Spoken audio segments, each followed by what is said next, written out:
Good morning, good afternoon, and good evening. This is WiStillaLearn speaking. Might as well, right? And please pardon my wonderful dog beside me sleeping. So now we're going to be playing a game that comes from the Italian game classical variation, right? And this is what I play as white most of the time. As black, I try to go for Petrov, or I try to go for Scandinavian if I'm not mistaken. So it's either Scandinavian or Petrov. And if not, I try some variation of the French defense. But yeah, I'm still working on what works for me when I play as black. Sometimes I just wing it and it works. Alright. Now let's just get the intros out the way, right? We're going to have a look at what happened. So it starts with this. Starts with an e2 to e4. Then we respond in kind with the e7, e5. Then of course the g1 to f3 comes out. Right? Yeah. Then of course in kind the b8 to c6. Right? Now let us see how this game goes. So we're going for, again, naturally, the Italian, right? The b1 to c... Not, did I say b1? Let me apologize. f1 to c4. Alright? Then of course, we reply in kind with f8 to c5. Now, we're looking at something looking like c2 to c3. Right? And of course, our bishop is very paranoid. Our bishop decides to go to b6. Don't know why, but the bishop is like, you know what? No. I can see the writing on the wall. Alright, now white is being aggressive with the d2 to d4, right? The queen now makes a bit of an appearance. The queen goes right in front of her king. Right, let me apologize. My hand is in the way for a little bit too long. Oh, okay. Alright, this is interesting. The pawn on d4 moves to d5. The knight is being cautious. The knight just takes a step back. You know, it seems counterintuitive, but it works. Now, we kingside castle. Right? And, fun fact, the two spaces represents the two zeros. So 0-0, that gives you the kingside castle. Yeah? Alright? And now we go for our d7 to d6. Alright, let's just do that. Now we're going a4. We're going a4. That's right. Subtle. Right? Very subtle. Very subtle motion there. Alright. The knight goes to a3. Knight goes to a3.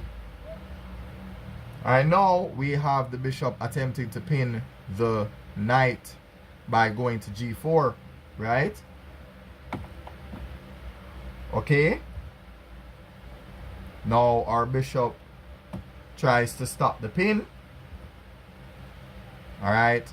We are trying to connect rooks, or at least get the knights activated. So we have our knight going to d7 from b8. Okay. We have a b2 to b4 pawn push. Oh, I like this. This is one of my favorite attacks in the entire world.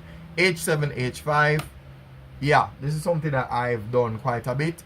I probably get away with it a lot more when I play as black than as white. Yeah, so quite interesting. So let's go. Yes, this is one of my favorite things to see. One of my favorite things to see in the entire world. All right, how much time do we have? Oh, we didn't do too bad. We did not do too badly. We did not. Okay, so let's see what else. What do we have here? All right, the knight jumps out. So we're talking about the G8 to F6. All right. Oh, we have the capture of the bishop, right? That's something I always look forward to. I like it when they open the file. There we go. That's exactly what I would do. I like opening the file regardless of the piece that I sacrifice. All right, so the knight is clever. The knight gets out of the way. Oh, I would do this, but I don't know. Contextually, I do this for a completely different reason. Okay, this is interesting. I wasn't expecting this. Oh, he wants to trade off the bishops. All right, so we accept the trade. We accept the trade. I actually typically do this as well. It's one of my favorite things to do. Get rid of the dark squared bishop so that we simplify certain things. But all in all, he's trying to provide himself with an escape square. Right? So the knight on F6 makes a capture on E4.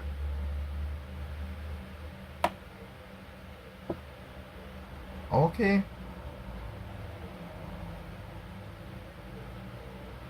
I believe this is where we pick up. This is where we figure out, okay, well, how do we answer this puzzle? What do we do? Well, the answer will surprise you. Let's start with the rook H8 all the way to H1 with check. Naturally, you have nowhere to go. You have to capture the rook. That's called a forcing move. But wait. No, you can't do that yet. I jumped the gun. Hold on. There's a reason why that move is not yet viable. So let me take you through. Right. That's why it's not my turn. It's white's turn. There we go. Sorry. So it's white to move. No, it is our turn. So now that white has captured our war horse for free, now we do this. Now he's forced to take. And because he is no longer here, we take advantage of the H4 square. The king moves back over here. And last but not least, we deliver check and mate. Yeah. So, how did we do? Less than 9 minutes. So again, we can stop